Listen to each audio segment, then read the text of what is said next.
kita, tetapi Tuhan mencari rasa, proklamasikan kata surga, melakukan firman, melakukan darah,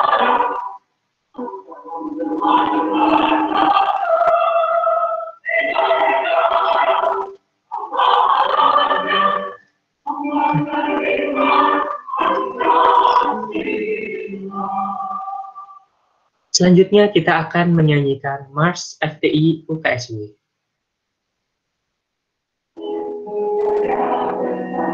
Dan kesukaan agama ada, yang kita asli masih apa yang marilah seperti ada dirimu.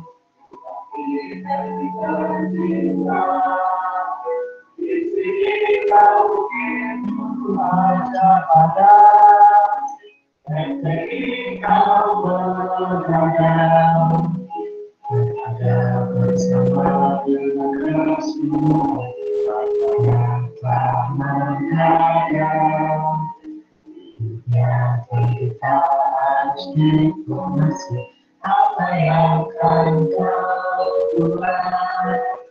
Marilah segera siapkan dirimu, tetapi lebih tercinta. Di sini kau itu aja pada, tapi kau berada.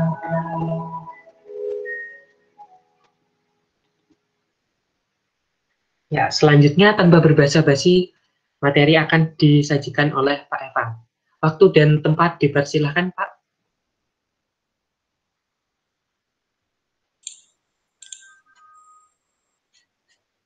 Baik, terima kasih Vian.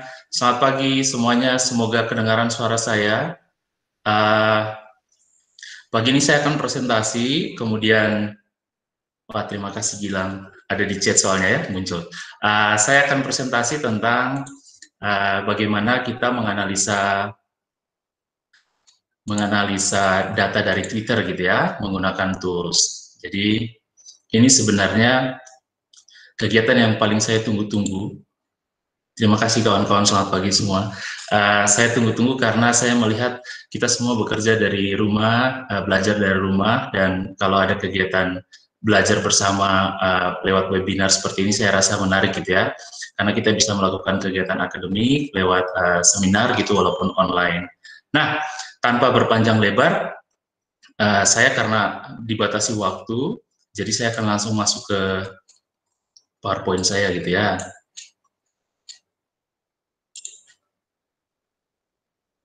Ya, saya melihat banyak teman-teman dari jauh juga nih. Oke, secara cepat saja, jadi kita akan belajar analisa data Twitter dengan tools AI. Sebenarnya kalau bilang tools AI juga kurang tepat, kurang pas, tapi ya bisa dibilang benar juga karena begini. Sekarang yang paling ramai kita sedang bicara itu kan deep learning gitu ya, deep learning. Ahlinya Pak Hendrianto. Nah, kalau kita bicara deep learning kan sejujurnya sebelum deep learning itu ada machine learning gitu ya. Nah, sebelum machine learning ada AI. Dan sebelum AI, kalau lihat ke belakangnya memang ada statistika, dan kalau di belakang statistika sudah pasti matematika. Jadi, pada dasarnya kita di ilmu computer science itu ya nggak mungkin jauh-jauh dari yang namanya matematika gitu ya. Hanya saja kalau dulu kita kalau mau ngambil data dari Twitter, kita kan harus ngoding. Tapi kalau sekarang ada banyak tools yang bisa kita manfaatkan untuk kita dapatkan data dan kemudian nanti kita analisa. Nah, hari ini saya akan mencoba berbagi secara cepat 3 tools yang pernah saya pakai. Jadi ada Gephi, ada Orange, dan Drone Emprit. Nah, masing-masing punya keunggulan dan masing-masing juga punya kelemahan. Nanti kita lihat secara cepat nanti ya. Oke, yang pertama, saya akan buka dengan sebuah quote atau sebuah pernyataan yang menarik dari Profesor Edward Deming gitu ya. Ini profesor di bidang statistik. Beliau bilang begini, pada Tuhan kita semua percaya gitu ya, selain itu harus membawa data. Nah, sehingga Kalau dulu kita bicara tentang siapa yang paling banyak uang di bank, itu berarti orang kaya. Tapi sebenarnya sekarang, di era sekarang itu kita harus jujur bahwa siapa yang punya data banyak, dia yang kaya sebenarnya. Jadi sejujurnya, bagaimana perusahaan-perusahaan seperti Google misalkan atau Gojek yang sekarang di Indonesia gitu ya, itu mereka bisa dibilang paling kaya ya, karena mereka punya banyak data sebenarnya. Nah, sebelum kita masuk sampai jauh ke sana, saya mau kita menyamakan persepsi dulu. Jadi biasanya orang-orang tanya, teman-teman mahasiswa terutama tanya, Kak, bedanya data engineer, data analis, sama data scientist apa sih? Sebenarnya kalau kita mau lihat secara gampangnya, data engineer itu orang yang ngambil data, ngumpulin data, bersihkan data, itu pokoknya mainnya di dasar data di situ ya. Jadi kalau kalian misalkan main Oracle, misalkan kalau main SQL gitu ya, kemudian ada data yang kosong, ini harus dibuang apa tidak, ataukah kalau kosong itu harus diisi data yang mana, rata-ratanya kah, atau data di atasnya di copy ke bawah, atau data bawah copy ke atas. Nah, itu mainannya data engineer. Sedangkan kalau data analis, kita di FTI UKSW, di S1 Teknik Informatika punya, bisa dibilang bidang minat ya, atau jurusan gitu ya, kalau kata di teman-teman di kampus lain, itu ada data analis. Dan seingat saya sekarang S2 di FSM UKSW, sudah mulai buka Master Science Data gitu ya, jadi mainannya data. Nah, kalau kita data analis itu biasanya kita lebih ke arah selain kumpul data, tapi kita juga analisa, lihat data tersebut, polanya gimana sih, jadi kita tampilkan ke visualisasi. Jadi sini biasanya main dengan visualisasi juga, tampilannya data gimana. Jadi orang sekarang kan malas baca data yang hanya tulisan. Jadi biasanya sih kebanyakan menggunakan Tableau ya, Tableau itu, karena itu lumayan menyenangkan untuk sisi user interface-nya. Jadi banyak yang juga menggunakan itu untuk data analis. Sedangkan data scientist, nah data scientist itu sedikit satu langkah lebih berat lagi sebenarnya, karena biasanya dia akan uji coba data yang ada, bukan hanya analisa dari sisi deskriptif saja, tapi dia harus juga coba model-model, coba model ini, hasilnya gimana ya, kemudian bisa jadi dia bikin model sendiri. Nah, yang hari ini kita akan lakukan sebenarnya bisa dibilang kita masih main di data engineer sampai data analis, tapi ada sedikit bagian yang kalau kita lebih, baru kita bisa ke data scientist. Tapi hari ini karena kita hanya seminar, kita tidak sempat untuk workshop, jadi saya akan mengajar mungkin hanya sampai di data analis sedikit aja gitu ya. Oke, selanjutnya, kenapa pilih data? Oh, saya baru dikasih tahu HMP, Pak, suaranya kecepatan. Oke, minta maaf. Saya mengejar waktu gitu, jadi supaya kita punya waktu lumayan luas untuk main di tools. Tapi baiklah, terima kasih Jess sudah mengingatkan saya. Saya akan lebih pelan ya. Kenapa kita analisa data dari Twitter? Karena begini, Twitter itu salah satu yang paling baik berbagi info, berbagi datanya, itu Twitter. Media sosial yang lain apakah tidak berbagi, Kak? Berbagi juga, cuman kayak Facebook, dulu saya bisa ambil data dari Facebook, kemudian saya bisa memetakan teman-teman saya, punya teman-teman siapa, itu bisa. Tapi kalau kawan-kawan masih ingat, 2017 atau 2018 ketika ada yang namanya Cambridge skandal analitik gitu ya, ya kemudian geger, sejak itu Facebook kemudian menutup, jadi tidak semua data akan di-open lagi, karena waktu itu memang benar-benar geger gitu ya, karena data privasi kan, privasi data. Jadi kemudian sejak itu saya coba akses lagi, tidak bisa. Jadi mereka hanya kasih data-data yang semisal untuk kepentingan bisnis, tapi yang untuk orang-orang bisnis aja, jadi tidak semua data dilepas lagi kayak dulu. Nah, tapi kalau Twitter masih, itu menariknya. Hanya saja memang kita harus mendaftar untuk mendapatkan API-nya Twitter, kita masuk ke developer itu ya. Jadi kalau teman-teman mau main hari ini, saya akan ajar cara pakai tools, tapi kita butuh API-nya Twitter, kita ambil data Twitternya lewat API itu, sebenarnya begitu. Jadi kalau belum punya, saya usul daftar aja ke Twitter. Jadi biasanya Twitter akan minta verifikasi, kenapa mau ambil data kami, terus nanti kita tulis aja. Kalau saya ambil data tersebut karena saya bilang saya mau coba penelitian, lihat penelitian saya lebih ke arah social science gitu ya. Tapi saya mau ambil data percakapan orang di Twitter, kemudian saya mau analisa dari sisi computer science gitu, dan diizinkan. Saya lupa, tapi biasanya sih paling cepat 2 hari mungkin ya. Dicoba aja. Nah, jadi nanti Twitter akan berikan kita token IP, jadi token sama apa itu nanti dikasih, kemudian itu yang kita copy ke tools kita. Nanti waktu saya menjelaskan toolsnya, kita akan lihat sebentar ya. Sekarang ini alasan kenapa kok kita harus pakai data Twitter, karena banyak orang terutama di dunia akademis bilang kalau penelitian pakai data dari Twitter gitu itu kan media sosial, rasanya kok tidak tepat gitu ya. Saya akan menunjukkan 5 alasan yang sudah dijadikan paper yang baik, kemudian sudah dijadikan buku juga. Alasan yang pertama sebenarnya begini, kenapa Twitter sebaiknya datanya bisa dipakai untuk penelitian? Karena yang pertama Twitter API, jadi dia akan pakai API gitu ya, itu terbuka dan dia bisa diakses. Kalau dibandingkan dengan media sosial yang lain, Twitter punya itu jauh lebih powerful untuk saat ini ya.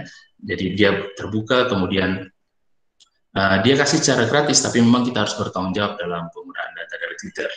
Yang kedua, sejujurnya data-data dari Twitter itu mudah untuk kita dapatkan, dan kita kalau mau lihat, membaca tren percakapan orang begitu, itu gampang sekali kalau dari Twitter. Kenapa? Karena ada geospasial juga. Jadi kalau kalian lihat di data Twitter itu nanti kita bisa dapat data longitude, latitude gitu ya. Jadi kita tahu orang ini ketika dia tweet itu dia posisinya di mana, itu bisa.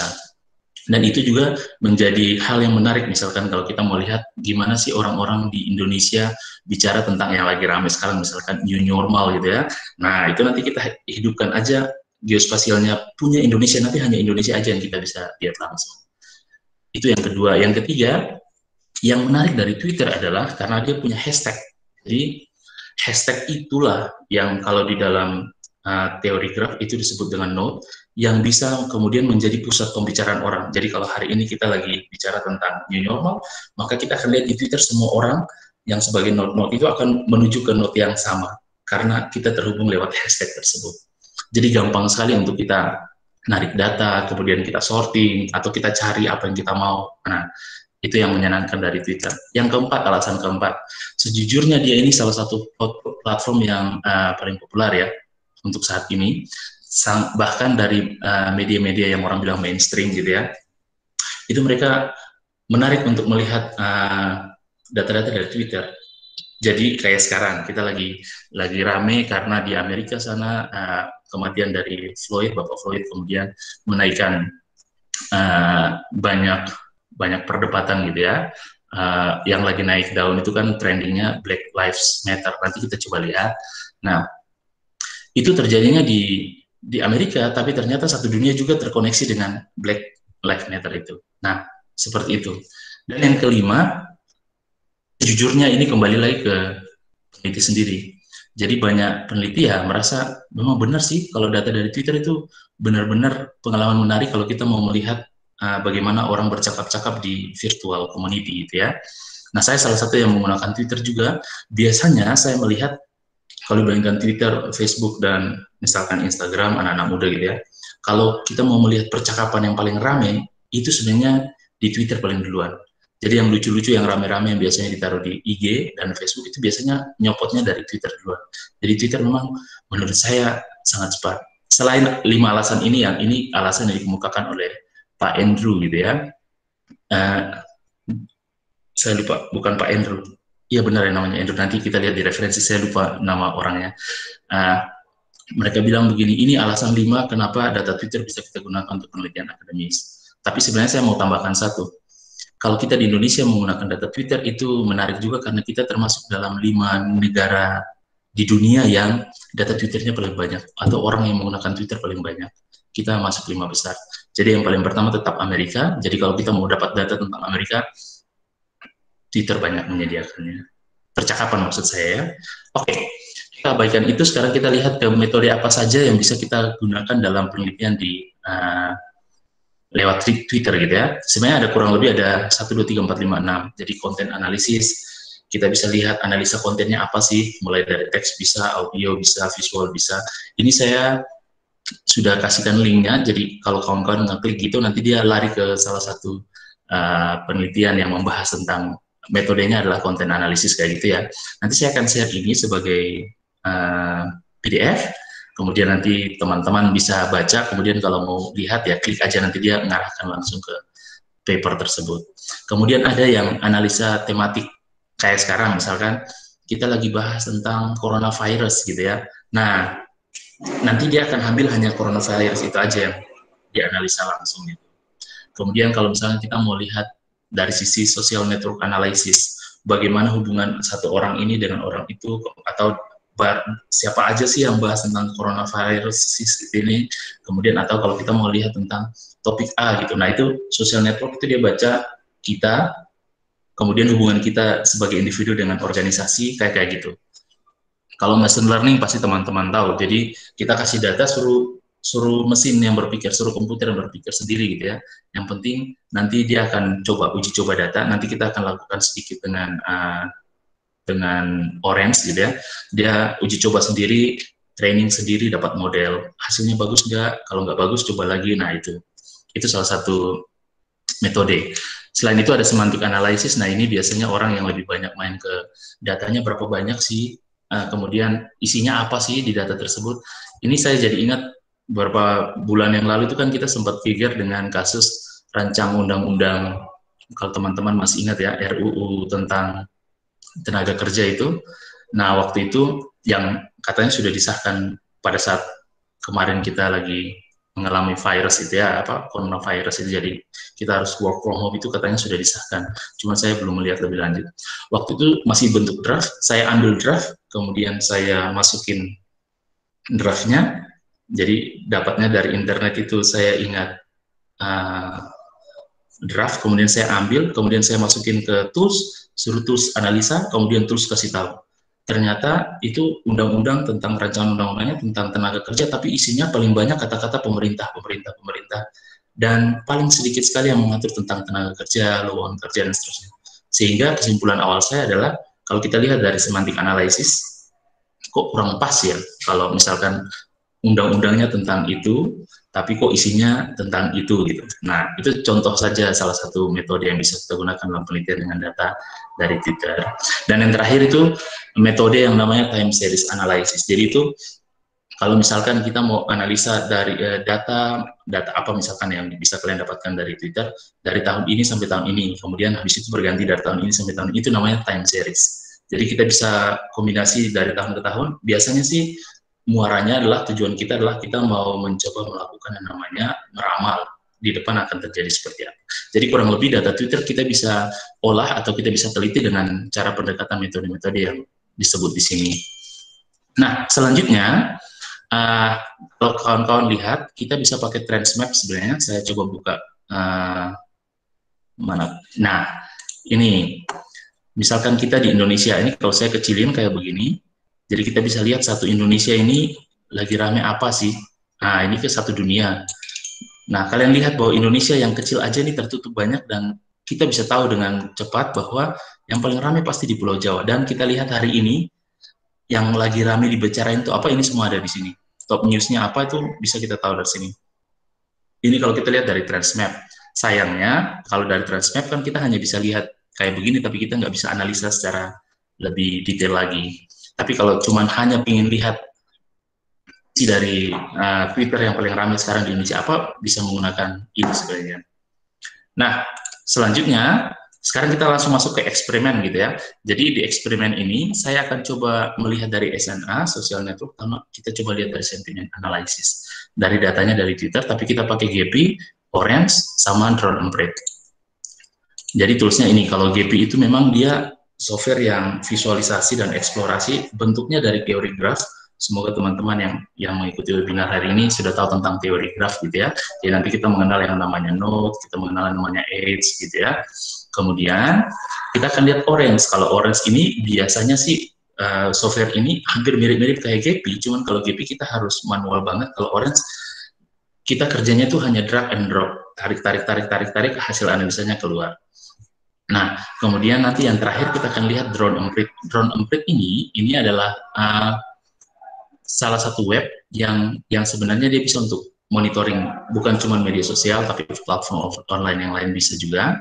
Ini dibuat oleh orang Indonesia, jadi kawan-kawan bisa gabung ke mereka, nanti biasanya ada permintaan untuk upload syarat, nanti kalau disetujui kita gabung dengan mereka, jadi kita pakai mesin mereka untuk melakukan yang seperti GP dan Orange lakukan.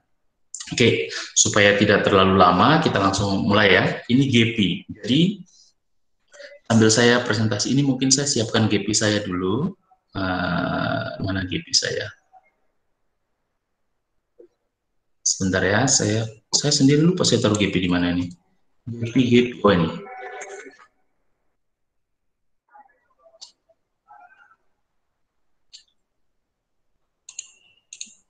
Oke, sebentar ya.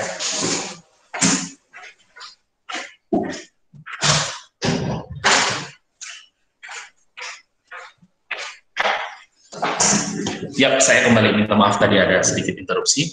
Jadi ini yang kalian lihat, teman-teman lihat, bapak-bapak dosen atau ibu dosen yang ikut juga bisa melihat, ini adalah titik-titik yang sangat banyak begini. Biasanya orang bilang ini apaan sih? Nah, ini adalah informasinya tersebut. Sorry, bukan informasi tapi data yang diberikan oleh GP, kemudian diberikan oleh Twitter, kemudian nanti yang akan kita olah. Nah, sekarang sebelum kita masuk sampai detailnya, karena ini sementara loading juga, GP saya sementara loading, ya, saya jelaskan sedikit yang harus teman-teman tahu. Jadi kita harus tahu tentang ini dasar-dasar teori graf sih sebenarnya, tapi ya sebaiknya teman-teman tahu. Jadi semuanya itu nanti jadinya node begini. Jadi kalau disebut path itu artinya satu node dengan node yang satu itu saling berhubungan, saling berinteraksi. Jadi misalkan saya A, kemudian B ini adalah Vian. Saya kenal Vian, kemudian Vian kenal Jesse misalkan ya. Jadi saya bisa dibilang berkenalan juga dengan Jesse lewat si Vian kayak gitu. Itu namanya path. Jadi hanya lompat satu node. Nah, kemudian ada yang namanya cycle. Cycle itu biasanya mirip-mirip kayak path, cuman kalau dia itu minimal 3. Jadi minimal ada 3 hubungan, minimum 3 hubungan. Jadi node itu yang bulat-bulat gitu ya. Edge itu yang hubungannya. Nah, kemudian minimal 3, kemudian biasanya dia mulai dari dia dan berakhir lagi ke dia. Nah, ini namanya cycle. Saya biasanya membuat atau membaca data yang paling gampang disebut cycle gini tuh kayak ibu-ibu yang lagi belanja di belanja di tukang sayur itu loh pagi-pagi. Jadi anggaplah tukang sayurnya datang, kemudian bergerombol, kemudian entahlah mulai menceritakan apapun itu, gitu ya. Nah, itu berarti bisa disebut sebagai satu cycle. Jadi bedakan path sama bedakan cycle, itu dasar, harus tahu dulu. Kemudian ada yang namanya centrality. Centrality itu bagaimana semua orang kita ini terhubung. Jadi kalau saya lagi posting sesuatu, kemudian teman saya ikutan posting ke saya atau ngobrol ke saya gitu, nah itu berarti saya jadi pusat. Teman saya nebeng ke saya berdasarkan apa yang saya omong. Bisa jadi teman yang lain juga seperti itu. Nah, kita saling berhubungan, itu namanya centrality. Jadi bagaimana kita saling terhubung menjadi kelompok-kelompok gitu ya, kayak kita lagi ngobrol sesuatu, itu namanya centrality. Dan ada 4 centrality yang harus teman-teman tahu. Yang pertama closeness centrality. Kalau closeness centrality itu gini, di sini sebenarnya ada satu kelompok dan di sini ada kelompok juga, tapi mereka tidak terhubung dengan sini, tapi mereka terhubung lewat si D. Jadi bisa dibilang D ini adalah closeness centrality-nya. Oke, saya akan bahas secara cepat saja. Kalau teman-teman mau baca detail, saya juga taruh di referensi daftar bacaan saya, nanti teman-teman bisa baca di situ dengan baik ya. Itu closeness. Kemudian ada yang namanya betweenness centrality. Betweenness itu dia kayak jembatan. Jadi ini kalau kita lihat kan ada kelompok di atas ini, 3 orang ini ngobrol sesuatu, 3 orang ini juga ada ngobrol sesuatu, dan mereka saling terhubung antara 2 kelompok ini lewat seseorang ini. Misalkan ini si D. Nah, itu namanya betweenness centrality. Kemudian yang ketiga itu namanya eigenvector centrality. Kalau kayak begini itu kayak misalkan, jadi eigenvector itu semua orang menuju ke dirimu. Kamu punya perhatian, kamu bisa menjadi sebagai pusat. Nah, biasanya sih ini aktor, atlet gitu ya. Misalkan ini yang lagi rame, misalkan Cristiano Ronaldo misalkan gitu ya. Nah, semua orang yang bicarakan tentang dia, nah, dialah sebagai pusat. Ini disebut dengan eigenvector centrality. Jadi kalau teman-teman lihat, semua garis paling banyak menuju ke dia. Jadi ada 5 yang dia dapatkan, sedangkan yang lain ini cuma 4, G cuma 4, F cuma 4, ya kan? 4 garis yang menuju.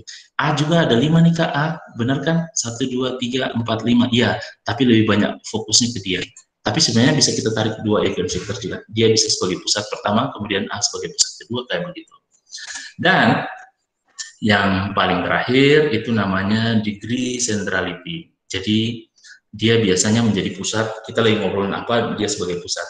Nah, misalkan kayak sekarang nih, kalau kita sebut coronavirus, orang semua lagi bicara coronavirus, berarti coronavirus dia akan menjadi ini, pusat utama. Nanti kita lihat pakai GP ya.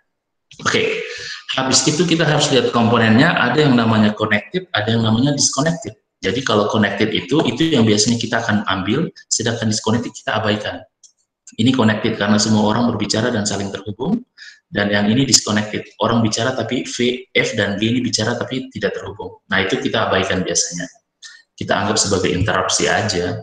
Kemudian, selanjutnya ada yang namanya layout. Di layout itu gini, layout itu bisa dibilang kayak algoritma yang orang sudah kembangkan, kemudian jadikan plugin di GP. Kita tinggal panggil aja, nanti dia yang olah sendiri. Nah, detailnya seperti apa, Kak? Detailnya saya cuma contohkan dengan gambar, karena kita tidak sempat untuk workshop, jadi hanya saya kasih tahu ini ada Force Atlas nih, tampilannya kayak begini. Cara bacanya gimana, Kak? Habis ini kita lihat ya. Kemudian ini Fraterman Remote punya kayak begini. Kemudian ada yang kayak begini, ini Open OR, gaya Open OR, dan yang ini gaya Jihan Hus. Itu kayak gimana sih? Rasanya sebaiknya kita langsung lompat ke GP ya. Nah, ini data GP saya pernah analisa tentang ini, hashtag yang dulu sempat rame, Anies King of Drama gitu ya. Kemudian ini saya sempat ambil data kemarin, Black Lives Matter. Nah, cara ngambilnya, jadi ini GP, ini tempat kita akan nampilin grafnya. Kemudian cara ngambilnya gini, supaya teman-teman tahu ya. Jadi klik dulu di Twitter Streaming Importer. Ini kalian harus punya API. Jadi kredensialnya ini, ini saya nggak boleh bagi ke teman-teman sebenarnya, tapi nggak apa-apa, nanti saya ganti lagi. Jadi kita akan dapat API key sama kita akan dapat token. Ini dapatnya dari mana? Dari ini, appstwitter.com. Jadi teman-teman harus daftar dulu. Kemudian kita taruh di situ. Habis itu sekarang kita tulis aja kata-kata apa yang kalian mau ambil. Misalkan saya mau ambil tentang Jokowi misalkan ya, saya akan tulis di sini Jokowi, kemudian saya add, udah masuk. Nah sekarang saya suruh untuk di bawah sini ada pilihan nih untuk ambil. Oh sorry, saya belum bikin project, aduh lupa saya, minta maaf, terlalu bersemangat nih begini. Oke, sekarang saya sudah bikin project baru. Nah sekarang Jokowi sudah, kemudian ini di bawah sini, ini ada pilihan sebenarnya di atas ini, mau user saja yang kita mau analisa atau cuman location aja atau language saja, itu bisa. Tapi saya ambil semua, yang penting kata yang mau saya cek itu kata gitu ya, Jokowi. Jokowi akan menjadi sebuah node. Nah, kemudian kita tinggal connect aja. Sesimpel itu. Connect. Thread, kemudian kita berdoa sambil menunggu semua node muncul. Nah, teman-teman bisa lihat di sini node-nya mulai muncul. Ya, ini tergantung kecepatan dari internet kita juga. Jadi semakin kencang internetnya ya biasanya dia narik semakin cepat. Lalu di sini ada tulisan nodes, di sini ada address gitu ya. Nodes itu artinya yang kayak tadi saya bilang, bulat-bulatan itu, nodes itu titik itu, sedangkan edge itu adalah garis penghubungnya, jadi keterhubungannya. Nah, ini kalau teman-teman mau analisa, ini sebaiknya tarik datanya lumayan banyak, karena nanti kalau datanya banyak, conversation-nya di dunia maya banyak, itu kita analisanya gampang. Tapi kalau datanya sedikit ya bisa juga sih Kak, ya bisa sebenarnya. Nah kalau teman-teman sudah merasa cukup data-data yang diambil, udah di stop aja, disconnect. Ini data nih Kak, iya data. Lalu cara lihat datanya gimana? Nah teman-teman bisa klik ini, data laboratori. Saya akan klik data laboratori di atas ini. Nah ini semua data yang ketarik tentang orang yang bicara Jokowi. Jadi ada yang mention Pak Jokowi, kemudian ini Pak Jokowi punya akun sendiri dan seterusnya dan seterusnya. Nah ini semuanya dapat nih, apa yang mereka omongin, dari mana mereka omongin, semua dapat. Data kita sebanyak itu gitu ya. Jadi ini notes-nya. Kemudian kalau notes itu kita bisa lihat edge-nya. Edge itu ID ini dia berhubungan dengan siapa, ID ini berhubungan dengan siapa. Jadi ID itu biasanya tidak akan sama. Jadi kalau teman-teman lihat ID itu pasti unik, tidak akan sama karena dia menganggap itu kita sebagai node sendiri yang saling berhubungan. Nah, kalau teman-teman mau melakukan ini dengan coding, bisa. Caranya adalah kita coding, narik data manual gitu ya. Nanti ini bisa kita ekspor dia menjadi Excel bisa. Ini kita bisa, ini kan dalam bentuk tabel. Nah, terus kalau saya kembali lagi ke tadi ya, saya kembali ke sini. Saya mau lihat ini. Nah, kalau misalkan saya mau lihat hasilnya ini gimana Kak? Caranya gini, cara paling gampang ya. Cara paling gampang adalah kawan-kawan pilih layout yang kawan-kawan mau untuk analisa langsung di sini. Tapi saya mungkin kasih contoh dengan data yang sedikit banyak ya. Saya close dulu project ini. Saya ambil data yang sedikit lebih banyak. Misalkan data yang saya mau itu Black Lives Matter.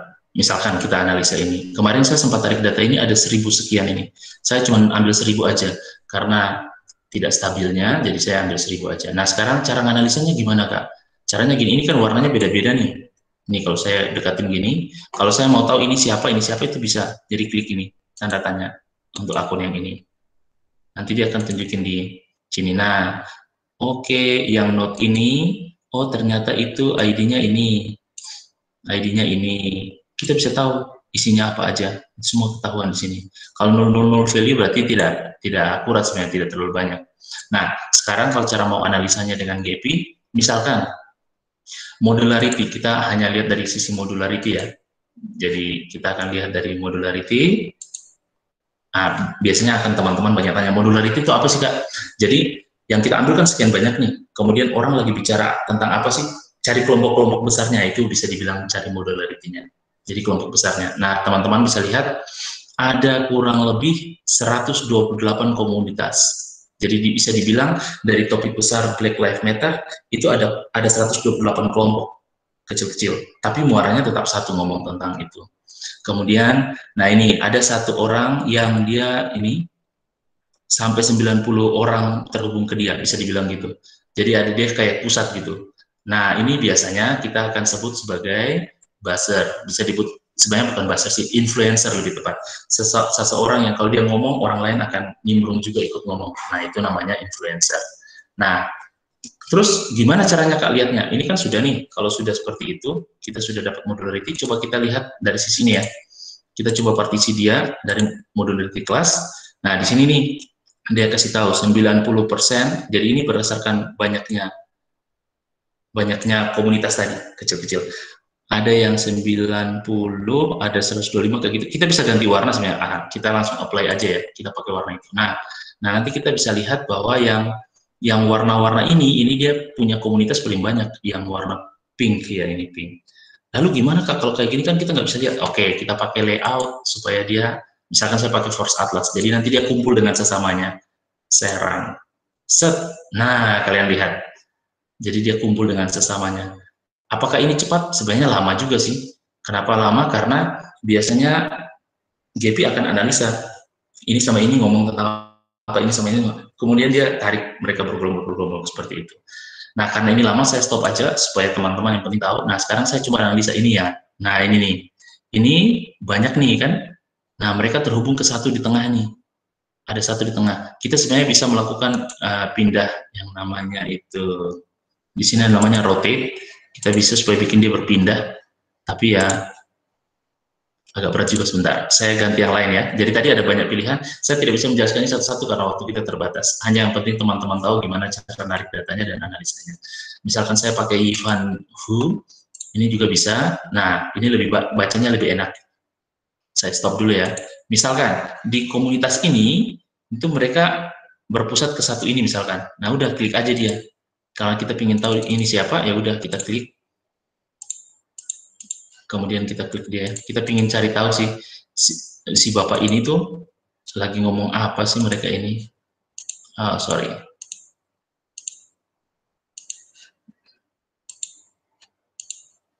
Yap. Nah, ini. Jadi mereka yang di kelompok ini, mereka terhubung ke satu orang ini, ID-nya berapa ini kita bisa tahu. Oh, ID-nya ini. Mereka lagi bicarain tentang apa sih? Nah, ini klik aja di sini. Nah, kayak begitu. Nah, kalau di GP, murni kita harus main. Analisanya bisa sangat detail, tapi murni kita harus main pelan-pelan satu persatu.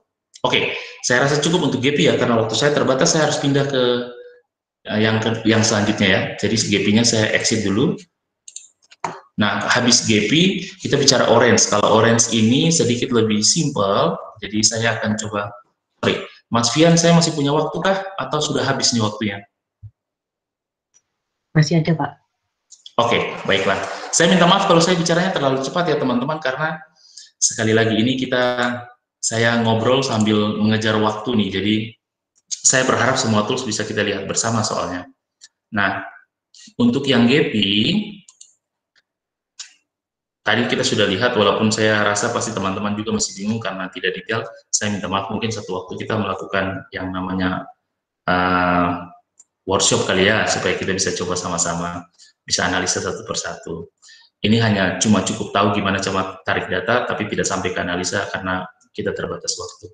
Nah, sekarang saya akan tunjukin ke teman-teman tentang bagaimana ambil data dari Orange. Dan sayangnya, ini lumayan berat, jadi harus bersabar ya. Tadi saya lupa karena kalau kita jalankan bersamaan, baik GP maupun Orange, itu lumayan berat. Jadi biasanya orang main di analisa-analisa kayak begini, ya spesifikasi komputernya juga harus lebih baik.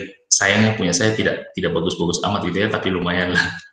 Nah, oke, sudah tampil. Kalau di sini, kalau di GP, di Orange, saya sudah pindah Orange, saya masih ingat GP lagi. Nah, kalau di Orange ini, teman-teman bisa lihat, yang harus kalian lakukan adalah sama kayak tadi. Jadi kita harus pakai add-on, karena saya akan analisa hari ini, kita akan lihat dari sisi sentimen, jadi kita mainnya lebih ke NLP gitu ya. Kita akan lihat option, kemudian add-on. Nah, pastikan bahwa Orange text-nya ada, sudah terinstall. Kalau belum, ini harus dicentang dulu. Oke, kalau sudah, sekarang yang kita analisa adalah gini. Misalkan saya mau ambil data dari Twitter nih, saya taruh di sini. Oke, ini data Twitter. Saya akan ikuti apa yang tampil di sini supaya teman-teman bisa lihat. Nah, kemudian kita klik aja di sini, klik 2 kali. Apa yang mau kita tarik dari Twitter? Tulis di sini. Word-nya apa? Misalkan saya mau melihat misalkan yang lagi rame hari ini new normal gitu ya. New normal. Oke, kontennya kita ambil konten aja atau hanya author? Konten karena isi ya. Kemudian bahasanya mau apa? Saya pakai Indonesia aja. Walaupun ini sebenarnya kurang tepat karena new normal itu istilah asing, tapi ya orang Indonesia kita sering bilang new normal gitu ya. Kemudian tweetsnya ini bisa banyak bisa sedikit. Kalau saya batasi 100 aja karena kita hanya lihat sebagai contoh. Saya tarik semua tweetnya, saya tarik juga yang retweet, kemudian saya search, klik aja search thread. Nah, ini dia akan melakukan proses narik data, karena data yang saya minta hanya 100 nodes, jadi dia akan ambil lumayan cepat. Tapi kalau mau supaya banyak analisanya juga semakin bagus, tolong tweetsnya diperbanyak, node-nya harus diperbanyak. Nah, sudah dapat. Sekarang saya tinggal klik dari sini, kemudian saya bisa lepas. Jadi ada dua cara, bisa lepas begini, saya lihat ke data tabel. Jadi apapun yang sudah diambil dari Twitter, saya lihatnya dalam bentuk tabel. Bahasa sederhananya gitu. Jadi corpus to data, corpus yang kita ambil dari Twitter tadi itu disebut corpus, data-data mentah gitu ya. Nah, nanti kalau saya klik 2 kali, klik, maka inilah data-data, ada 100 data yang tadi saya tarik itu, ya ini isinya. 100 data ini, dari Indonesia. Nah, kita bisa tahu, jadi kurang lebih mirip kayak GP tadi kan. Nah, kalau sudah dapat seperti ini, selesai Kak? Belum, karena yang selanjutnya yang kita lakukan, misalkan kita mau lihat ini, word cloud ya. Word cloud itu banyaknya kata yang dibicarain apa sih dari 100 orang yang 100 notes yang kita tarik. Nah, itu kita bisa klik di sini sebenarnya. Jadi di sini ada pilihan, atau teman-teman bisa klik kanan di sini, kemudian tulis misalkan word, nah kayak gini, word cloud, itu bisa juga. Nah, nanti kalau dia sudah muncul seperti ini, kemudian kita tarik dari sini, kita hubungkan dia ke word cloud. Terus, kemudian kita biarkan. Nah, sekarang baru kita lihat word cloud-nya ya. Nah, kawan-kawan perhatikan, ternyata kata yang paling banyak itu bisa dibilang sampah. Karena titik, koma, semua diambil, semua karakter diambil. Titik, koma, nah ini padahal kan bisa jadi kita nggak butuh untuk analisa. Nah, ini kita harus bersihkan. Cara bersihkannya gimana, Kak? Cara bersihkannya adalah kita pakai yang namanya pre-process. Jadi misalkan habis dari data Twitter, kita tarik, kita panggil pre-process text. Nah, ini kita suruh dia bersihkan di sini dulu. Bersihkannya apa, Kak? Ya itu tadi, kata-kata yang misalkan ini, jadi ada pilihan di sini, huruf kecil semua, bisa hapus URL dan seterusnya. Nah, stop word-nya, stop word itu, kalau dalam NLP itu kita bisa bilang kata-kata yang harus kita hapus, karena tidak dipakai untuk perhitungan, misalkan koma, titik, tanda baca itu kan kita nggak butuh untuk dihitung kan, nah, itu dihapus. Nah, kita bisa bikin word cloud-nya dalam bahasa Indonesia, juga ini saya setting dalam bahasa Inggris, nanti kita setting dalam Indonesia bisa. Jadi totalnya ada sekitar ini dokumennya ada 100, kemudian total tokens-nya ada 2.600. Nah, sekarang kita coba, ini sudah dipasang, close. Dari hasil pre-process ini, baru kita keluarkan lagi ke bentuk word cloud. Sip. Jadi word cloud yang pertama ini tadi, masih ada titik koma dan segala macam, nggak jelas gitu kan. Kalau di sini kan kita bisa lihat, yang paling banyak itu titik, ada 164 kali titik gitu ya. Nah, kita abaikan itu, sekarang kita lihat hasil dari word cloud setelah kita kasih pre-process text. Nah, hasilnya adalah sip, hilang semua koma, titik, dan segala macam yang tidak terlalu penting. Nah, sekarang kita bisa lihat, new itu, kata new itu disebut 114 kali, kata normal disebut 110 kali. Dari 100 tweet yang tadi kita tarik. Nangkap ya, semoga kawan-kawan paham. Lalu Kak, ada kata-kata seperti ini yang saya nggak mau nih, HTTPS, kemudian IPNU, misalkan saya nggak mau itu muncul, gimana Kak? Ya itu berarti kita bikin stop word. Caranya, kalian buka notepad, kemudian kalian tulis kata-kata yang kalian nggak mau dia muncul, habis itu simpan, nanti di proses ini, nah di bagian sini stop word kalian arahkan, klik aja di sini, cari filenya di mana, cari stop wordnya itu di mana, dari cari notepad yang tadi kalian bikin di mana. Nah nanti dia pakai itu, jadi itu kayak filter. Jadi begitu data dari Twitter dia ambil, spread gitu, nah di bagian preproses ini kayak saringan gitu. Jadi dia pakai saringan, hanya data-data kata-kata tertentu aja yang boleh lewat. Nah itu namanya preproses. Nah Kak, tadi kan rencananya kita mau lihat sisi analisa sentimen gitu ya, bisa nggak sampai ke sana? Bisa, caranya gini. Ini saya sudah melanjutkan di sini. Jadi dari preproses kita tarik ke sentimen, baru kita lihat ke tabel data. Jadi caranya gini. Dari preproses ini kan hasil sini kita tarik, kita panggil yang namanya sentimen analysis. Dan jadi setelah disaring kata-kata yang bisa kita olah, habis itu di sentimen analysis ini ada dua, ada namanya metode Liu Hu dan ada Fader. Saya tidak akan menjelaskan secara detail dua itu karena kita juga tidak punya waktu cukup. Kita pakai Fader aja ya. Jadi sistemnya adalah yang positif kata-katanya apa, yang negatif apa, itu nanti dia analisa sendiri pakai ini, metode ini. Nah, kemudian kalau sudah, dari sini kita tarik lagi, kita bisa munculkan misalkan, boleh langsung save data, tapi boleh juga dalam bentuk tabel dulu. Misalkan dalam bentuk tabel ya, kita akan lihat. Nah, cara analisanya gini, ini konten. Kalian lihat kontennya di sini, kemudian di belakang sini ada yang namanya, mana dia? Positif, negatif, neutral, gitu ya. Nah, misalkan positif. Positif tertinggi itu ini, 0,3333. Jadi kita akan lihat langsung dari tweetnya. Ini tweetnya siapa sih? Tweetnya Gombal underscore. Dia bilang gini, New Spirit, sehat, inovatif, dan berbagi hanya. Nah, kata-kata ini dianggap positif, spirit, sehat. Nah, itu kan positifnya tinggi. Nah, kayak gitu. Kalau misalkan kita mau lihat sisi negatifnya, kita klik aja di sini supaya dia posisikan apa yang paling negatif. Nah, ini ada satu yang 0,172, ini paling negatif. Nah, kita lihat kata-katanya, PSBB dilonggarin langsung nambah 143 kasus, masih ngotot mau new normal, tanda tanya. Nah, ini dikategorikan ke negatif, kayak begitu. Kalau teman-teman mau ambil data ini supaya bisa analisa lebih lanjut, ya ini diklik aja, kemudian bisa kita lakukan yang namanya save data. Nah, di save data sini kawan-kawan bisa ya ini melakukan save dalam bentuk apa? Misalkan Excel, ya sudah, misalkan saya tulis ini sentimen analisis SA gitu ya, saya simpan, save.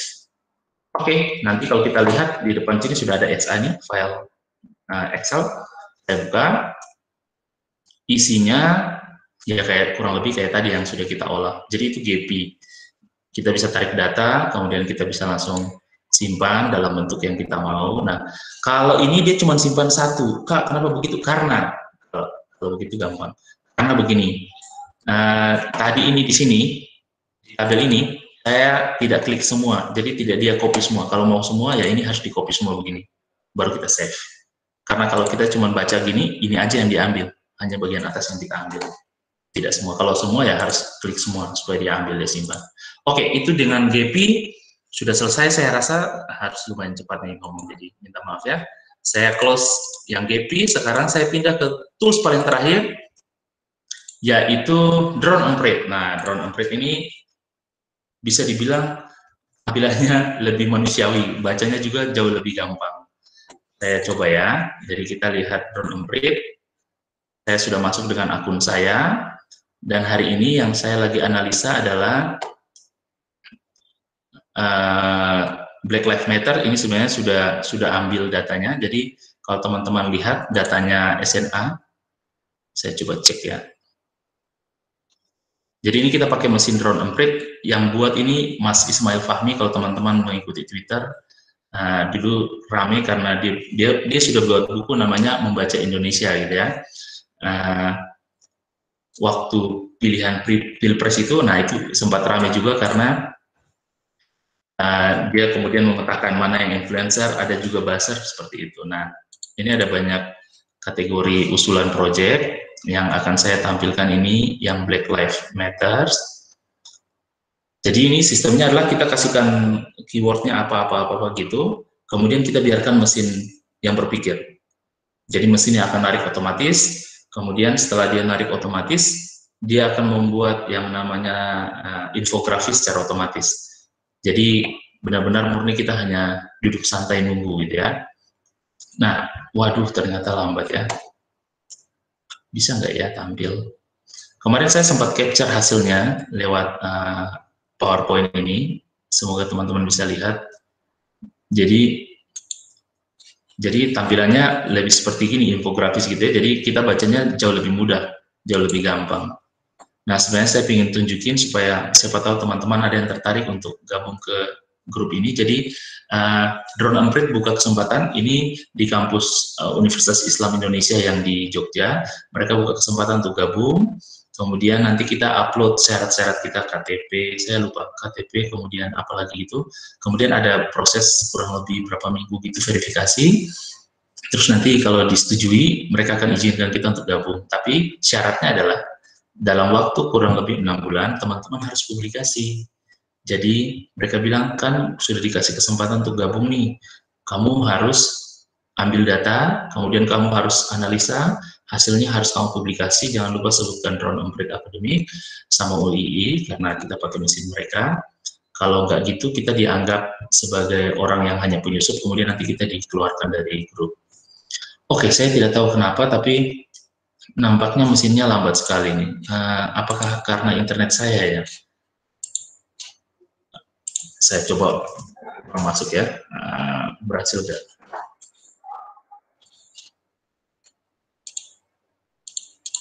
Ini saya masuk sebelum kita webinar, jadi berhasil masuk, tapi mungkin karena kelamaan nunggu juga, terus dia mandek tiba-tiba. Oh iya, berarti kelihatannya jaringannya yang tidak stabil ya.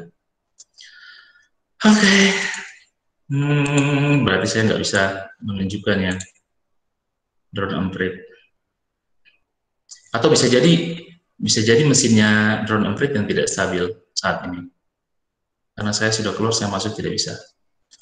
Oke, baiklah. Sekarang saya langsung lompat saja, langsung ke bagian di bagian sini. Ini nanti muncul banyak ya. Kita bisa langsung lihat analisa sentimen. Kita bisa lihat langsung dari negara mana yang paling banyak posting tentang hal tersebut. Kemudian siapa yang menjadi influencernya, siapa yang buzzer, kayak gitu kita bisa tahu semua. Dan tampilannya memang untuk dibaca lebih gampang. Walaupun menurut saya datanya tidak bisa banyak karena tidak stabil juga servernya. Oke, saya rasa itu cukup kawan-kawan. Ini referensi di mana saya baca-baca. Kalau teman-teman mau tahu banyak tentang GP, saya usulkan baca bukunya Ken Chervan, ini bagus. Dia menjelaskan sangat-sangat detail tentang memang sih kalau gitu kan kita tinggal klik jadi, klik jadi. Tapi kan ada penjelasan di baliknya itu. Nah, baca aja bukunya Ken Chervan. Kemudian kalau mau tahu banyak tentang mesin Drone Emprit, bisa ke sini untuk daftar, atau bisa cari Ismail Fahmi, teman di Pak Ismail Fahmi. Dia salah satu pendiri Drone Emprit. Oke, saya rasa cukup. Saya minta maaf kalau terlalu lama karena ya itu tadi kendala beberapa gitu ya. Saya kembalikan kepada moderator. Apakah ada yang mau ditanyakan? Saya stop presenting dulu ya. Ya, terima kasih Pak Evan sebagai pembicara, dan ya, kita akan menuju sesi selanjutnya.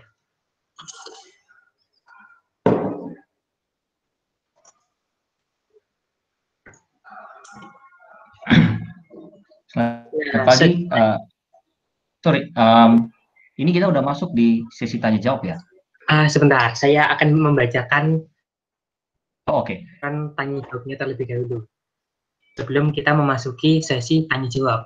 Nah, ada peraturannya. Yang pertama, silahkan chat di dalam fitur Google Meet ketika aja saya ingin bertanya. Nanti selanjutnya moderator akan memilih dan mempersilahkan untuk bertanya. Nah, ketika sudah sudah dipersilahkan untuk bertanya. Mic dan videonya harap dinyalakan. Nah, apa sudah mengerti teman-teman? Nah, silahkan bisa chatting di dalam fitur Google Meet sekarang. Nah, sembari kita menunggu yang tanya, nah mari kita ngobrol dulu nih dengan Pak Evan. Nah, kalau kita sebagai mahasiswa, ada nggak tipsnya Pak? Supaya kita bisa memulai itu, kita misalnya masih baru nih, ngoding masih belum terlalu paham 100%, tapi kita ingin membuat kecerdasan buatan. Apakah bisa dan bagaimana caranya Pak? Oke, pertanyaan menarik ya. Saya langsung jawab ya, Vian. Iya, Pak. Sebenarnya hal yang paling pertama itu kita harus suka dulu. Jadi kalau teman-teman tidak suka, jangan mau. Jadi kita harus cari sesuatu yang kita suka. Kayak saya ini kan mungkin karena anak Indonesia gitu ya, saya tuh senang sekali yang namanya gosip gitu ya. Kalau lihat ibu-ibu kumpul bicarain sesuatu tuh rame ya. Nah, kebiasaan kita di tradisional communication seperti itu, komunikasi tradisional, itu kan terbawa ke virtual community. Jadi kita tetap menggosip, tapi lewatnya media virtual. Nah, karena saya suka kayak begitu, kemudian saya suka menganalisa, kira-kira orang ini kayak gimana sih? Kira-kira dia suka bicarain apa sih? Akhirnya saya mulai suka untuk menganalisa tentang bagaimana orang berkomunikasi secara virtual itu. Dan saya ambil Twitter karena menurut saya rame. Nah, terus gimana caranya? Sebenarnya kalau pakai tools-tools tadi, sejujurnya ngodingnya hampir tidak ada. Sejujurnya ya, hampir tidak ada. Tapi dasar-dasar tentang teori graf itu harus ada. Dapatnya dari mana? Ya harus belajar. Jadi matematika itu penting. Bagi teman-teman yang nggak suka matematika, ya saya usulkan mulailah suka. Memang tidak banyak, tapi setidaknya logika kita harus jalan untuk hal tersebut. Kemudian ada banyak tools sebenarnya, kalau zaman sekarang mungkin, terutama teman-teman yang S3 yang saya dengar cerita-cerita mereka, baik di dalam negeri maupun di luar negeri, kebanyakan ketika sudah lanjut sekolah itu, mereka nggak ngoding lagi kok, hanya pakai tools. Tapi apapun tools yang kita berikan untuk teman-teman pakai, kalau teman-teman tidak paham dasar-dasarnya kan percuma juga, ya kan?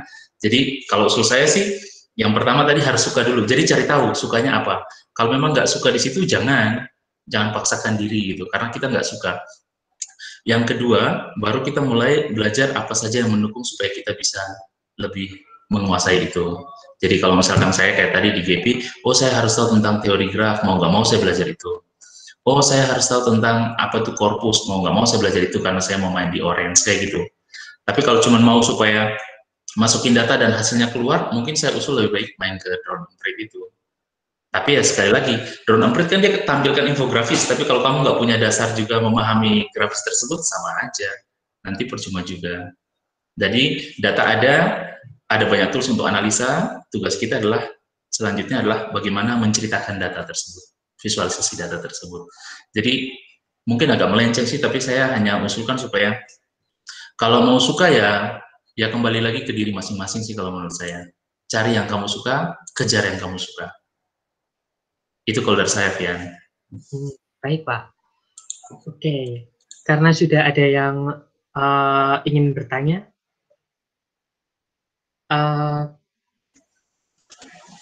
saudara Pior Biga. Wah, ini Pak dosen, silakan Pak dosen.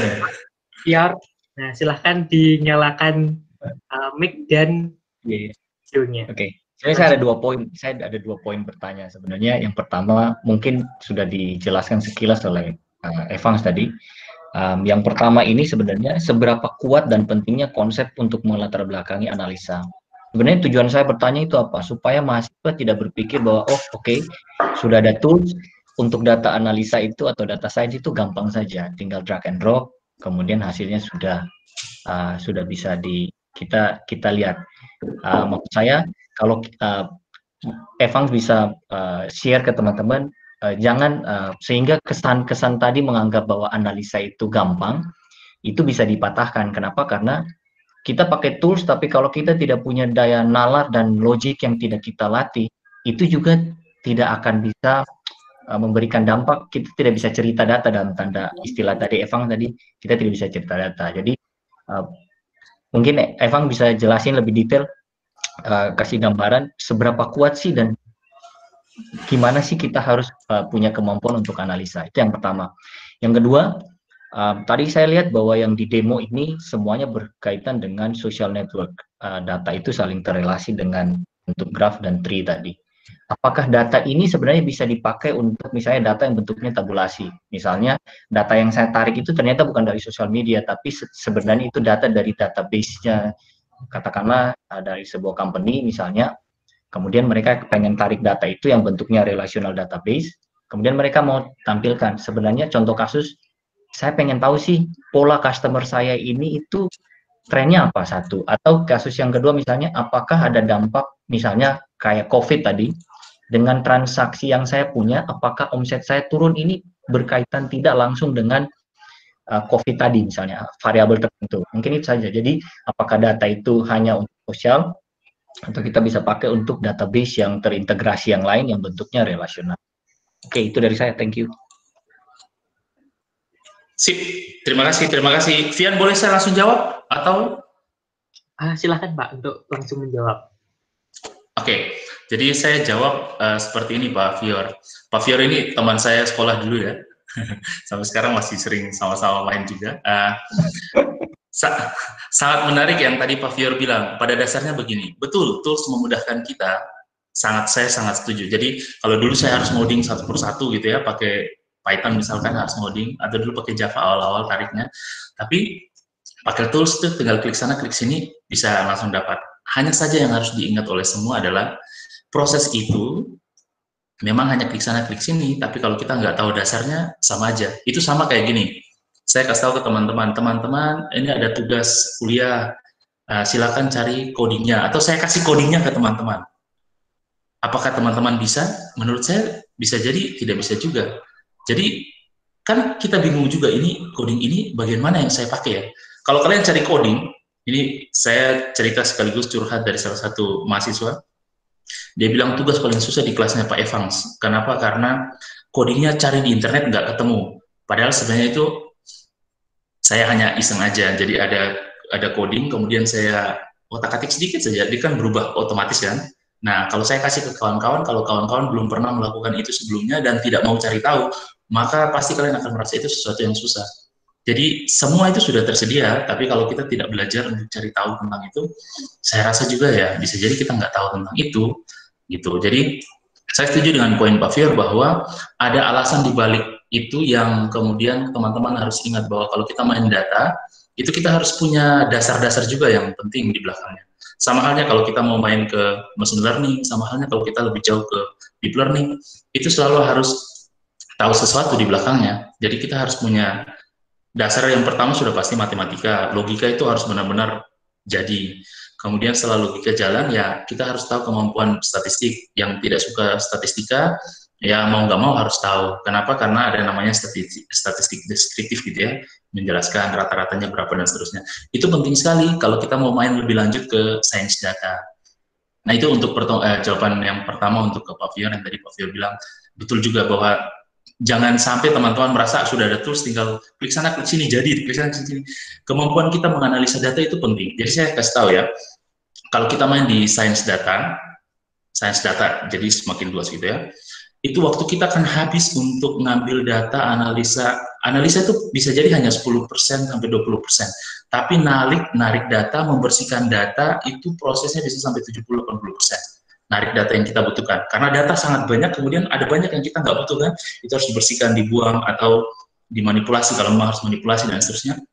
Itu proses yang lama. Jadi jangan sampai orang menganggap bahwa ada data, tinggal masukin ke tools, langsung hasilnya keluar, selesai.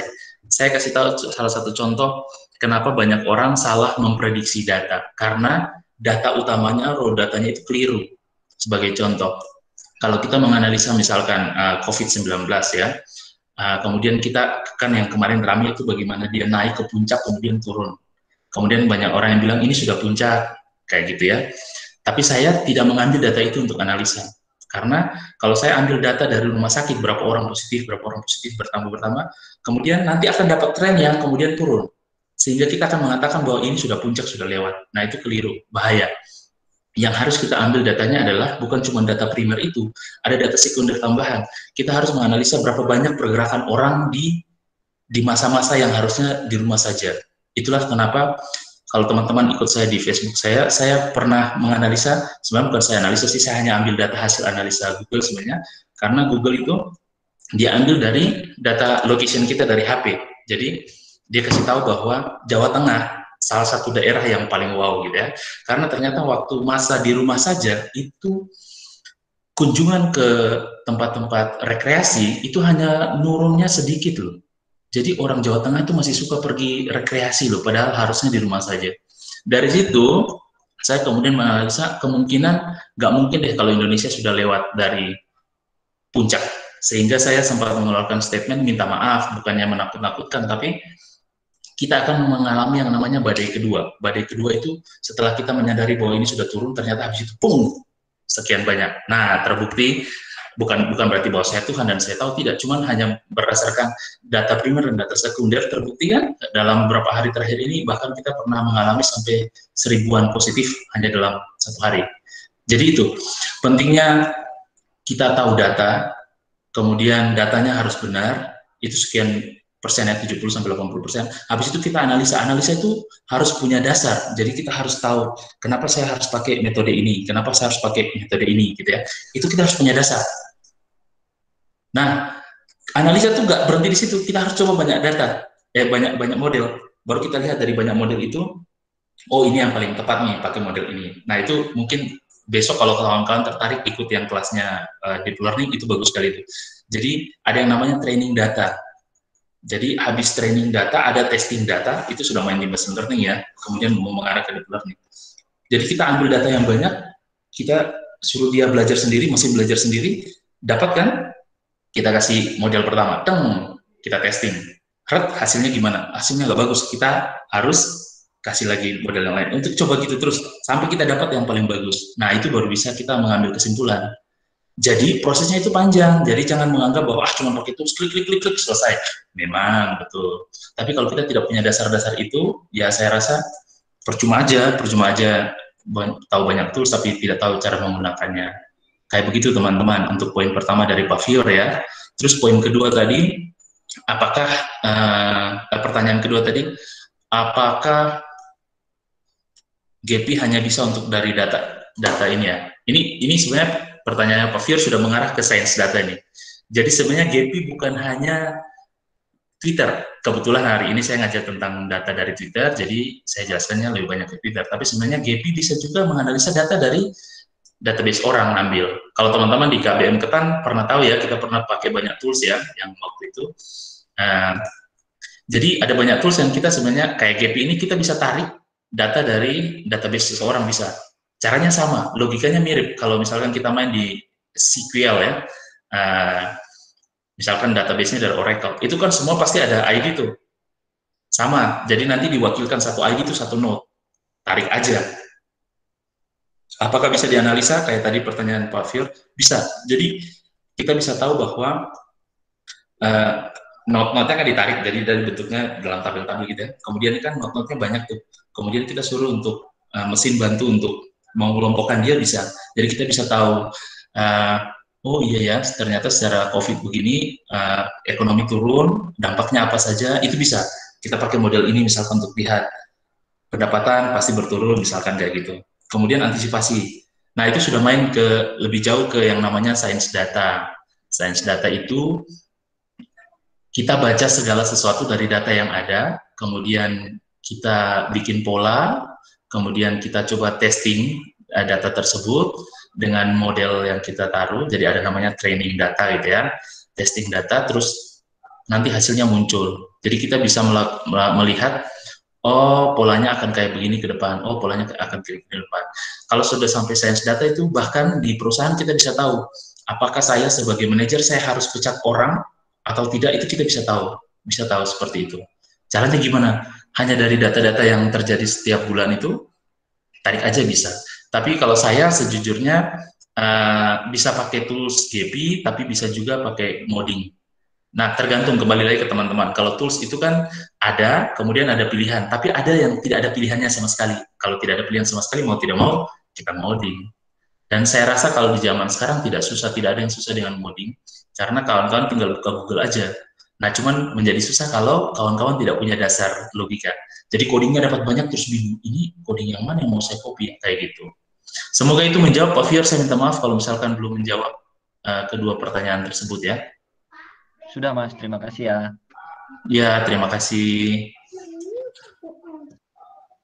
Pak Fiat, bagaimana? Apakah sudah mengerti atau ada yang mau ditanyakan lagi, Pak? Sudah Mas, saya kasih kesempatan ke teman-teman yang lain.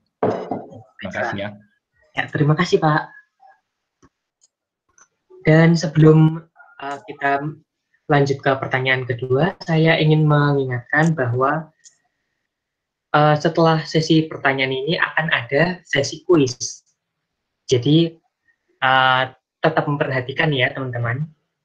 Dan ada pertanyaan kedua dari Bapak Muhammad Taufik. Dipersilahkan untuk bertanya. Halo. Suara saya masuk? Masuk, Pak. Oke. Selamat pagi semuanya. Selamat pagi Pak Evang. Selamat pagi. Saya alumni Pak, alumni UKSW, FTI. Mungkin beberapa kali sudah ketemu. Ketemu. Siap. Ada beberapa pertanyaan Pak. Yang pertama saya mau mengkonfirmasi dari pertanyaannya Pak Fior tadi. Berarti Gepy sama Orange ini multipurpose ya Pak ya? Nggak cuma untuk analisis graf saja ya? Betul. Bisa untuk macam-macam ya? Visualisasi ya? Oke. Terus pertanyaan yang berikutnya, ini kaitannya dengan skripsi mahasiswa. Kan dengan adanya tools ini tentunya sangat mudah untuk melakukan analisis. Pertanyaannya, kalau dengan sosial media, kan paling kita mainnya sentimen, kemudian SNA dan sebagainya. Untuk level skripsi mahasiswa, apakah cukup misalnya beda kasus saja? Si A membuat SNA dengan tema ini, nanti si B membuat SNA dengan tema ini, itu apakah cukup untuk jadi skripsi mahasiswa di zaman sekarang? Itu kalau dari sisi mahasiswa. Kalau dari sisi dosen, kita kan pengen buat penelitian yang lebih berkualitas gitu ya Pak ya. Nah, kalau misalnya kita cuma SNA dengan kasus ini, itu apakah cukup berbobot gitu? Ataukah kita harus menawarkan sesuatu yang lebih Pak dengan analisis sosial media ini? Gitu Pak, terima kasih. Baik, terima kasih Mas Taufik. Saya langsung jawab ya. Mas Fior nggak apa-apa ya, langsung jawab ya. Supaya sama kayak Pak Fior tadi. Saya suka lupa soalnya. Jadi saya ingatnya ada dua. Yang pertama tadi mengulangi yang tadi Pak Fior, apakah tools-tools tersebut hanya untuk analisa Twitter? Sebenarnya tidak, bisa banyak hal dilakukan dengan tools-tools tersebut. Silakan nanti teman-teman coba lihat Gepy sama Orange, itu banyak pilihan juga. Kalau bingung bisa nonton video-video di YouTube, beberapa juga ada gitu ya. Jadi kita bisa manfaatkan tools-tools tersebut. Jadi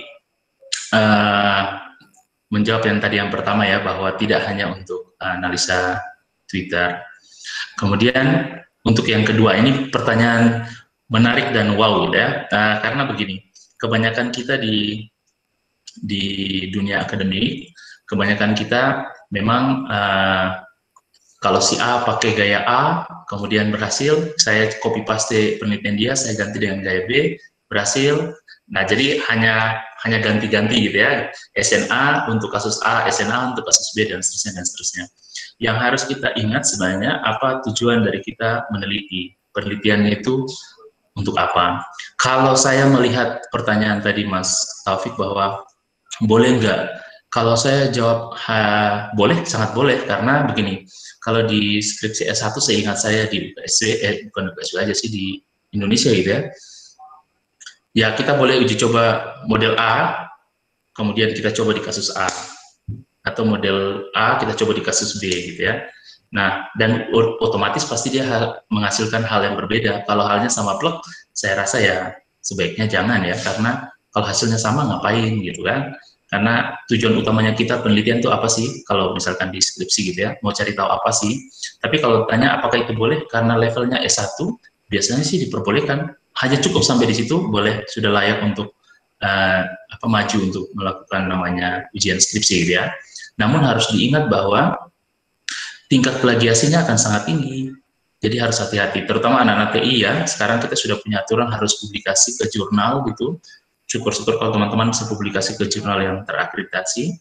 Itu biasanya, ini kaitannya nanti lebih jauh ke arah yang penelitian para dosen gitu ya. Kalau hanya hanya ganti studi contoh kasus, studi kasus, saya rasa biasanya untuk tembus di jurnal agak susah gitu ya, karena jurnal-jurnal terutama yang terakreditasi itu biasanya mereka harus mencari sesuatu yang baru, apa sih dari hasil penelitianmu, apa sih yang kamu dapat. Nah itu yang biasanya bikin berat. Jadi ada beberapa yang kemudian tidak bisa tidak bisa tembus tulisannya tersebut. Nah, kalau terkait dengan penelitian dosen, apakah cukup hanya seperti itu? Saya rasa kalau penelitian itu kembali lagi ke tiap dosen atau tiap peneliti sendiri.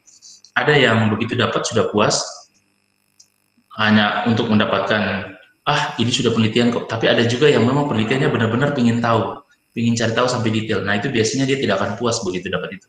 Dia akan uji coba banyak model, kemudian dia bandingkan. Kemudian nanti dilihat model mana yang paling bagus.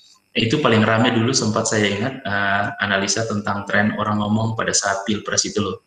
Hate speech untuk pilpres itu sesuatu yang kalau diteliti sampai stres sendiri, karena bukan cuma dua kelompok, tapi di dunia politik itu ternyata ada banyak kelompok yang main, dan semuanya main juga dengan sisi yang namanya influencer ada, tapi ada buzzer juga. Nah, membedakan influencer sama buzzer itu juga butuh waktu. Jadi kalau penelitiannya mau supaya lebih wow, menurut saya ada banyak hal yang bisa kita teliti. Jadi itu kembali lagi, kalau saya Mas Taufik ya, kembali lagi ke diri dosennya sebagai peneliti atau peneliti sendiri. Kira-kira mau gimana? Mau asal-asal aja, yang penting ada tulisan, ataukah mau benar-benar penelitian yang menghasilkan? Oke. Kayak begitu jawaban dari saya, Mas Taufik. Ya. Terima kasih, Pak. Ya. Apakah Pak Muhammad Taufik sudah jelas atau ada yang mau dipertanyakan lagi, Pak? Sementara cukup. Nah, Lanjut baik dulu. Dan kita lanjut ke pertanyaan nomor 3 dari Saudara Calvin Yota. Dipersilahkan untuk bertanya. Ya, terima kasih sebelumnya oleh Saudara Mas Fian.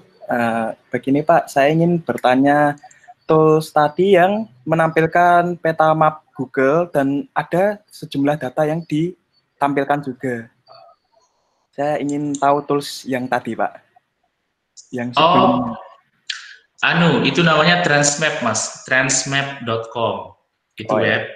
Dia baca tentang trending topik di Twitter. Nah, semisal itu tidak pakai sebelumnya itu cuman khusus Twitter atau bisa data-data lainnya, Pak? Dia hanya Twitter. Jadi Transmap itu Twitter trending topik yang dicek. Saya belum explore lebih, tapi yang saya tahu memang dia hanya untuk Twitter. Jadi dia akan lihat di atas, misalkan di atas Indonesia ya, lagi rame topik apa, terus kita bisa lihat di situ. Biasanya 7 hari terakhir sih yang dia ambil data dari Twitter, kemudian dia tampilkan dalam bentuk map seperti itu. Iya, terima kasih Pak. Oh, sudah. Oke. Baik. Ingin tanya toolsnya doang Pak. Siap. Sebetulnya kan saya pengen build aplikasi, saya kira itu bisa ambil data di suatu tempat gitu Pak. Bisa? Iya, maksudnya itu selain data Twitter maksud saya Pak. Ya, semua data di dunia ini yang terhubung dengan komputer kita bisa ambil. Kalau Twitter kan kita pakai API, tapi kalau nggak ada API-nya Twitter dan tetap mau ambil dari website tertentu gitu, ya kita harus lakukan yang namanya crawling data. Untuk crawling data juga ada banyak tools. Tapi kalau misalkan tools dan tidak sesuai yang kita mau, ya udah bikin sendiri aja, ngoding aja untuk crawlingnya. Ya, sudah. Terima kasih Pak sebelumnya. Oke, Mas Bro, siap. Ayo yang lain tanya. Ya, Saudara Calvin Yuta, apakah sudah jelas atau ada yang mau tanya? Sudah Mas Fian, sudah. Ya, baik, terima kasih. Untuk sesi selanjutnya, kita akan maaf, ada kesalahan teknis. Nah, untuk sesi selanjutnya ada yang sudah kita tunggu-tunggu, sesi kuis. Ini ada hadiahnya juga, juara 1 berupa uang tunai 50.000, juara 2 berupa uang tunai 25.000, dan juara 3 hadiah yang sama seperti juara 2. Nah, untuk link kuisnya akan berada di kolom chat di Google Meet.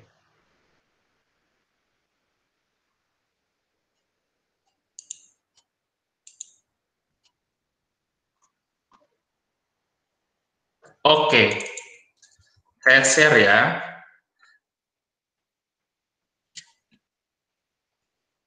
Jadi teman-teman, ini adalah pin untuk gabung.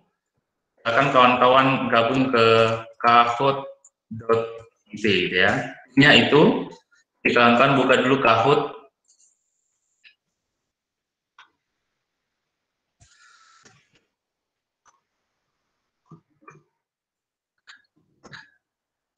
Jadi kawan-kawan silakan buka Kahoot, kemudian masukin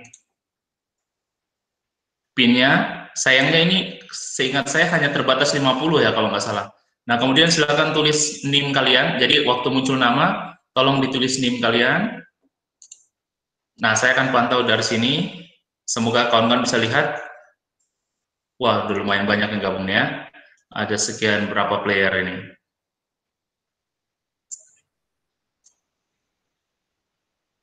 Oke, kelihatannya hanya 50, jadi saya minta maaf kalau semisal ada yang nggak bisa join ya. Oh, bisa lebih? Baiklah.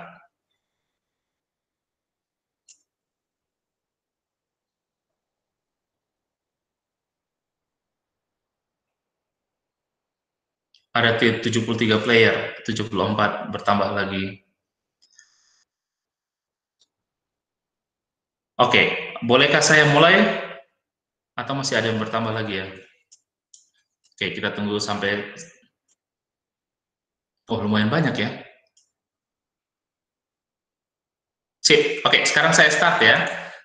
Oke, teman-teman silakan lihat. Soalnya akan muncul di sini, kemudian silakan kawan-kawan dengan perangkatnya untuk menjawab. Ini soal pertama. Silakan pilih, oke, jawabannya sudah mulai masuk. Siapa yang bilang in God we trust, all others must bring data. Oke, yang menjawab hanya sedikit dan benar hanya ada 19 orang itu ya. Baiklah, mari kita lanjut ya. Ini soal yang pertama ini tadi, jadi semakin cepat kalian jawab, nilai kalian semakin tinggi. Ini NIM 67 2019 219. Oke, selamat. Kita lanjut ke soal yang selanjutnya. Oke, apakah pekerjaan dari data engineer itu sama dengan data scientist?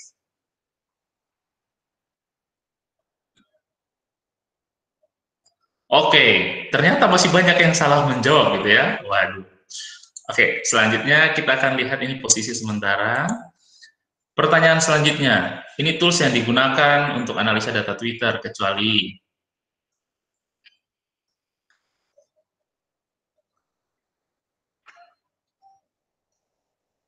apakah jawabannya benar? Mari kita lihat ya.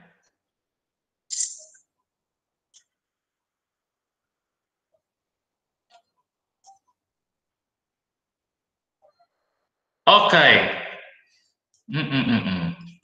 Banyak juga yang salah gitu ya. Kan nggak mungkin kalau Ludo King, masa Ludo King untuk analisa data Twitter gitu kan. Oke, kita lanjut lagi, masih 19.202 memimpin.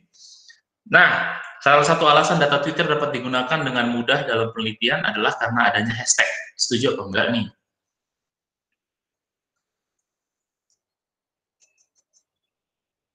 Wow, menarik ya melihat jawaban kawan-kawan.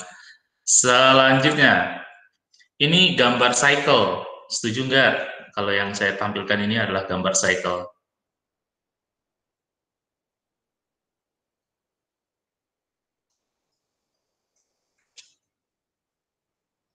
Sip. Ada juga yang salah. Oh my God ya, pasti ada di awal-awal tadi tidur ini kelihatannya. Nah, sekarang kita lihat. Kalau ini apa betul ini adalah gambar dari connected graph? Coba ingat-ingat tadi ada connected graph, ada disconnect graph gitu ya. Kira-kira yang gambar ini, oh masih banyak yang keliru. memimpin sementara ya. Oke, selanjutnya ada 4 centrality utama di GP. Tadi sudah sempat saya jelaskan. Mana yang bukan?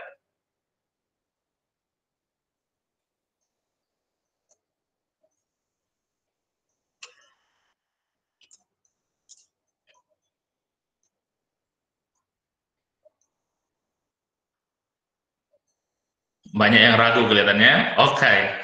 Yang bukan ya mentality kan, closeness, centrality ada mentality. Jadi ya bukan mentality. Sip. 08 untuk menghasilkan hasil data yang baik di orange, sebaiknya kita menggunakan preprocess text. Ya, kalau kita main data text, kira-kira betul nggak pernyataan ini? Kita butuh preprocess text supaya hasilnya nanti baik. Yap. Dan kita ke soal nomor 9. Selain positif, negatif, dan netral, ada juga kelompok dalam sentimen analisis namanya kurang puas. Setuju nggak dengan pernyataan ini?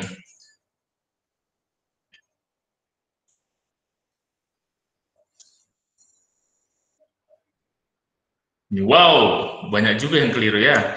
Kurang puas itu nggak ada gitu ya. Ini hanya asal-asalan saya aja. The last one. Untuk sementara yang memimpin ini ya, 202, 017, dan 074. Apakah mereka bertiga yang berhak nanti? Drone Emprit adalah tools yang diciptakan oleh orang Indonesia, Drone Emprit.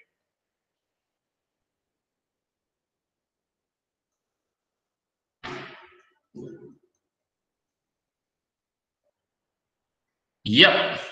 Oke, selesai kawan-kawan, dan ini adalah hasil akhir. Selamat kepada 67-2019-202, 67-2017-017, dan 67-2019-074. Nanti hadiahnya silakan kawan-kawan hubungi, nanti akan dihubungi oleh HMP gitu ya, menghubungi HMP. Baik, terima kasih. Saya kembalikan kepada Mas Moderator. Ya, baik, terima kasih Pak Eva. Dan kita akan masuk ke sesi berikutnya. Nah, setelah kuis, kita akan memasuki sesi foto bersama. Jadi silahkan webcamnya dinyalakan, kita akan foto bersama.